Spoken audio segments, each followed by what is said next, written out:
নমস্কার, দেখছেন talk to Bangla. আমি অভিষেক রয়েছে আপনাদের সাথে। এই মুহূর্তে যে খবর নিয়ে প্রস্তুত হয়েছে, ইডি আধিকারিকদের কি এবার রাজ্য পুলিশ গ্রেপ্তার করবে তেমন একটা প্রেক্ষাপট তৈরি হয়েছে। এবং মুখ্যমন্ত্রী মমতা বন্দ্যোপাধ্যায় তিনি যেভাবে সম্পূর্ণ বিষয়টাকে ইডি আইপ্যাকের দপ্তর দখল করে তারা রেড করেছে এবং কয়লা পাচারের মামলায় একটা সামগ্রিকভাবে ইডি যেভাবে রেড করলো এবং তৃণমূল কংগ্রেসের দাবি অনুযায়ী তৃণমূল কংগ্রেসের গোপন নথি নিয়ে চলে গেল, সেই জায়গাটা কিন্তু অবশ্যই গুরুত্বপূর্ণ হয়ে উঠেছে। এবং দিল্লিতে এবং কোর্টে, হাইকোর্টে এবং তার সঙ্গে রাস্তায়, অর্থাৎ তিন দিক থেকে যেভাবে এই মুহূর্তে ইডি কে সম্পূর্ণভাবে ঘিরেছে তৃণমূল কংগ্রেস এবং ভারতীয় জনতা পার্টিকেও একটা মেসেজ কোথাও গিয়ে দেওয়া, সেই জায়গাগুলো কিন্তু অত্যন্ত তাৎপর্যপূর্ণ। এই মুহূর্তে ভোটের ঠিক আগে মুখ্যমন্ত্রী মমতা বন্দ্যোপাধ্যায় ঠিক সেই পদ্ধতিটাই অনুসরণ করছেন, যে পদ্ধতিটা অনুসরণ করতে পারেনি ইন্ডিয়া অ্যালায়েন্সের বিভিন্ন পার্টি বিভিন্ন স্টেট গুলোর ক্ষেত্রে, এবং সেই জন্য হাত ছাড়া হয়ে গিয়েছে সেই স্টেট গুলো। পশ্চিমবঙ্গের ক্ষেত্রে লড়াইটা কিন্তু বেশ খানিকটা তীব্র। বিজেপি যেভাবে অতি অনায়াসে নিয়ে নিয়েছে অন্যান্য স্টেট গুলো, সেটা এই ক্ষেত্রে পারবে কিনা আমরা জানি না। তবে 2026-এর লড়াই যে কঠিন হতে চলেছে সেটা অন্তত আজকে রাজপথ এই মুহূর্তে কিন্তু বুঝিয়ে দিয়েছে। কারণ বলি আপনাদের, মুখ্যমন্ত্রী মমতা বন্দ্যোপাধ্যায় আজকে রাজপথে নেমেছিলেন এবং সেখানে টলি তারকা থেকে শুরু করে তার দলের সাংসদ, এমএলএ সবাই ছিলেন রাস্তায়। এবং সেই জায়গা থেকে আমরা দেখতে পেয়েছি উপচে পড়া মানুষের ভিড়। এইচবি বাস স্ট্যান্ড কলকাতার অত্যন্ত পরিচিত একটা জায়গা, যাদবপুর কনস্টিটিউয়েন্সির আন্ডারে। সেখানে সায়নী ঘোষ এবং অন্যান্য যারা ছিলেন, অরূপ বিশ্বাস, তাদের নেতৃত্বে তৈরি হয় বিশাল একটা জনবাহিনী। একদম মানুষ আসেন, উপচে পড়েন মানুষ। এবং শেষে মুখ্যমন্ত্রী মমতা বন্দ্যোপাধ্যায় আসেন, ফেরাদ হাকিম এবং অরূপ বিশ্বাস তারা একসাথে যান মার্চ করে। সুপারস্টার দেব সাংসদ, তিনি ছিলেন, সোহম ছিলেন, বহু মানুষ ছিলেন তারকাদের মধ্যে। এবং সেই মিছিলটা যখন শেষ হয়ে গিয়ে হাজরাতে, আমরা তখন দেখতে পাই কল্যাণ বন্দ্যোপাধ্যায়, তৃণমূল কংগ্রেসের আইনজীবী সাংসদ, তিনি এসে যুক্ত হন। এবং তিনি এসে একদম কোর্টের ড্রেস পরা অবস্থাতে তিনি আসেন হাইকোর্ট থেকে। এবং সেই প্রেক্ষাপটটা কিন্তু আরো গুরুতর হয়ে যায়। তাহলে আপনাদের নিয়ে যে এবার হাইকোর্টে তৃণমূল কংগ্রেস তারা ইডির আধিকারিকদের বিরুদ্ধে একদম সরাসরি নথি, যে তাদের নথি দখল করে ফেলেছে ইডি আধিকারিকরা অন্যায়ভাবে, সেই জায়গা থেকে সরাসরি তৃণমূল কংগ্রেস ইডির বিরুদ্ধে মামলা করে এবং স্বভাবতই কল্যাণ বন্দ্যোপাধ্যায় সেই মামলাটা করেন।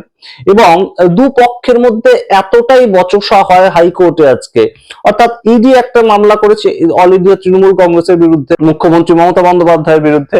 অন্যদিকে মুখ্যমন্ত্রী মমতা বন্দ্যোপাধ্যায়ের তরফে তৃণমূল কংগ্রেস একটা মামলা করেছে ইডির আধিকারিকদের বিরুদ্ধে। সেটা নিয়ে এতটাই উত্তেজনা সৃষ্টি হয়, বিচারপতি জায়গা ছেড়ে চলে যেতে বাধ্য হন, বিচারপতি সম্পূর্ণ শুনানিটাকে পিছিয়ে দেন। সুতরাং সেইটাও কিন্তু বেশ খানিকটা বেগ পেতে হয়েছে এই মুহূর্তে এনফোর্সমেন্ট ডাইরেক্টরেটকে। এবং সেটা সরাসরি একটা কিন্তু বার্তা দেওয়া ভারতীয় জনতা পার্টিকে, যে পশ্চিমবঙ্গের মাটিটা হয়তো অতটা সহজ নয় বিহারের মতন। এবং যে কথাটা বারংবার আজকে আমরা শুনতে পেয়েছি মুখ্যমন্ত্রী মমতা বন্দ্যোপাধ্যায়ের মুখে এবং অন্যান্য বিভিন্ন নেতা নেতৃত্বের মুখে, যে এই মুহূর্তে বিহারের ফলাফলটাকে দেখে তারা ভাবছে তারা বাংলা জয় করবে। ততটা কি সোজা হবে আমরা জানি না। তবে আরেকটা গুরুত্বপূর্ণ প্রেক্ষাপট আপনাদের সামনে তুলে ধরি। দিল্লিতে আজকে একই সাথে একদম স্ট্র্যাটেজিক্যালি মুখ্যমন্ত্রী সাজান বিষয়টাকে, এবং স্ট্র্যাটেজিক্যালি দিল্লিতে বিভিন্ন সাংসদদের পাঠিয়ে দেন স্বরাষ্ট্র দপ্তরের বাইরে গিয়ে ধর্ণা প্রদর্শন করতে শুরু করেন তৃণমূল কংগ্রেসের এমপিরা। এবং সেই এমপিদের মধ্যে মহুয়া মৈত্র, সেই এমপিদের মধ্যে শতাব্দী রায়, সেই এমপিদের মধ্যে সাকেত গোখলে এবং ডেরেক ওব্রায়ান তারা ছিলেন। এবং তাদেরকে সেখান থেকে তুলে নিয়ে যায় এবং অমানবিক আচরণ করে দিল্লি পুলিশ, এবং সেখান থেকে তাদের ফিজিক্যালি অ্যাসল্ট করে তুলে নিয়ে গিয়ে বহু সময়ের জন্য একদম বসিয়ে রাখে থানাতে, এবং তার পরবর্তীতে তাদেরকে ছাড়া হয়। এই যে সামগ্রিকভাবে একদম চ্যাংদলা করে তাদেরকে বাসে তোলা, একদম শতাব্দী রায় তাকে ধাক্কা মারতে মারতে নিয়ে যাওয়া, সেই ছবিগুলো যখন উঠে আসে তখন কিন্তু এই মুহূর্তে অনেকটাই বেশ খানিকটা তৃণমূল কংগ্রেস তাদের যে গ্রাউন্ডটা সেটা কিন্তু আরো অনেকটা স্পেস পায়। অন্তত বাংলার মানুষ যখন এই ছবিগুলো দেখছেন তখন হয়তো কোথাও গিয়ে এই মুহূর্তে ভারতীয় জনতা পার্টি বা তাদের যে কেন্দ্রীয় নেতৃত্ব তাদের বিরুদ্ধে একটু বিরূপ মনোভাব তৈরি হতে পারে, সেটা কিন্তু অনেকেই বলছেন রাজনৈতিক বিশ্লেষকরা। অন্যদিকে আপনাদের জানাই যে মুখ্যমন্ত্রী মমতা বন্দ্যোপাধ্যায় এই মুহূর্তে দুটো কাজ করলেন, পর পর দুটো কাজ তিনি কি করলেন। একটা হচ্ছে আপনাদের মনে থাকবে 4 নভেম্বর 2025 সাল এসআইআর সেদিন সবে শুরু হয়েছে, একদম সেদিনই তিনি ধর্মতলা, আমরা দেখতে পেয়েছিলাম রেড রোড, তারপর ধর্মতলা হয়ে জোড়াসাঁকোয় গিয়ে ঠিক একই পদ্ধতিতে মিছিল করেছিলেন এবং সেদিন তার সঙ্গে অভিষেক বন্দ্যোপাধ্যায় ছিলেন। এবং আজকে যে মিছিলটা তিনি করলেন সেই জায়গাটা কি, সেই জায়গাটা হচ্ছে এসআইআর দিয়ে যখন পারলো না আটকাতে, এসআইআর হয়ে গিয়েছে এবং এসআইআর দিয়ে যখন পারলো না আটকাতে, তখন এই মুহূর্তে বিজেপি চেষ্টা করছে এনফোর্সমেন্ট ডাইরেক্টরেটকে দিয়ে আমাদের প্রার্থী তালিকা থেকে শুরু করে আমাদের সমস্ত কিছু এই মুহূর্তে একদম তারা দখল করে নিতে, এবং আমাদের গোপন নথি সমস্ত কিছু বিজেপি চাইছে বিজেপির কাছে যাতে চলে যায়।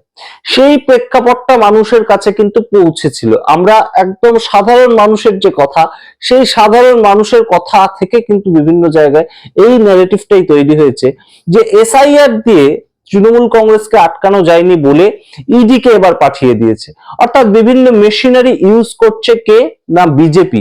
এই বিষয়টা কিন্তু সাধারণ মানুষের মধ্যে একটা ছড়িয়ে দেওয়া। এবং সবচেয়ে গুরুত্বপূর্ণ যেটা হয়েছে, আপনারা দেখুন এই মুহূর্তে মুখ্যমন্ত্রী মমতা বন্দ্যোপাধ্যায় বহু মানুষকে রাস্তায় নামিয়েছেন, বহু মানুষ তার সঙ্গে হেঁটেছে, এটা স্বাভাবিক। একদম মুখ্যমন্ত্রী যখন হাঁটছেন তার সঙ্গে তার নেতা নেতৃত্বরা হাঁটবে, একদম স্বাভাবিক বিষয়। কিন্তু তার সঙ্গে আজকে ছিল কারা? দেব এবং সোহম, অর্থাৎ জনসংযোগ করার ক্ষেত্রে টলিগঞ্জের একদম দুই সুপারস্টার, তাদেরকে নিয়ে রাস্তা দিয়ে হাঁটছেন মুখ্যমন্ত্রী মমতা বন্দ্যোপাধ্যায়। সেটাও একটা কিন্তু চিত্তাকর্ষক চিত্র ছিল এবং তাদেরকে দেখার জন্য বহু ভিড় ছিল। মুখ্যমন্ত্রী মমতা বন্দ্যোপাধ্যায়কে দেখার জন্যই ভিড় ছিল, কিন্তু তার সঙ্গে উপরি পাওনা যদি কিছু হয় তাহলে সেই ক্ষেত্রে দেব এবং সোহম এবং তাদের মতন বহু সুপারস্টার কিন্তু ছিল, টলি তারকারাও ছিলেন। সেই জায়গাটাও কিন্তু একদম ভোট ক্যাচার হিসাবে একটা জনসংযোগের মাধ্যমও কিন্তু এই মিছিলগুলো হয়ে যাচ্ছে। সুতরাং সেই জায়গা থেকে বিজেপির কিন্তু বেশ খানিকটা এই মুহূর্তে বেগ পেতে হবে বাংলায়। বিজেপিও বিজেপির মতন ট্রাই করছে। বিজেপি গতকালকেরই ঘটনার সূত্র ধরে একদম সরাসরি আজকে চলে গিয়েছিল, আমরা দেখতে পেয়েছি ধর্মতলায় তারা তাদের মতন মিছিল করেছে যে মুখ্যমন্ত্রী মমতা বন্দ্যোপাধ্যায় নথি চুরি করে ইডিকে বাধা দিয়ে সম্পূর্ণ বিষয়টা আটকেছেন। অন্যদিকে আরেকটা বিষয়ের উপরেও কিন্তু এই মুহূর্তে একটা নজর রাখতেই হবে। পশ্চিমবঙ্গে অন্য আরেক জায়গায় অভিষেক বন্দ্যোপাধ্যায় জনসংযোগ করতে চলে গিয়েছিলেন। সেই জায়গাটা কি? সেই জায়গাটা হচ্ছে মতুয়া ঠাকুরবাড়ি।